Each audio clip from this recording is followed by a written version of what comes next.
নমস্কার বন্ধুরা, শুভ সকাল। আজ আমার ছোট্ট চ্যানেলে সবাইকে স্বাগত। আমার এই চ্যানেলে ছোট ছোট ভিডিওগুলো যদি তোমাদের ভালো লেগে থাকে তাহলে লাইক কমেন্ট শেয়ার করো আর সাবস্ক্রাইব করে আমার পাশে থেকো।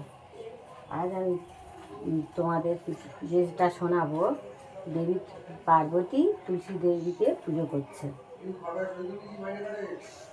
তুলসীর মাহাত্ম্য শুনি শ্রী শ্রী সদনী, শোনো লীলা পার্বতী তুলসী চরণে।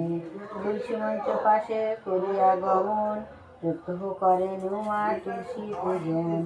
সাত সাগরের জল আনিয়া সহজে, স্নান করাবেন তুলসীরে উমা নিজে।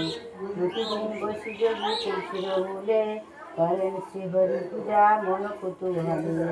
দ্বাদশ তুলসী পত্র করিয়া চয়ন, পত্র সে চন্দনেতে করিয়া লেপন। শ্রীকৃষ্ণের উদ্দেশ্যেতে যে সে উমা সুন্দরী, ধ্যান যোগে ভেদ পদ্মে ভাবেন শ্রীহরি। নমস্কার।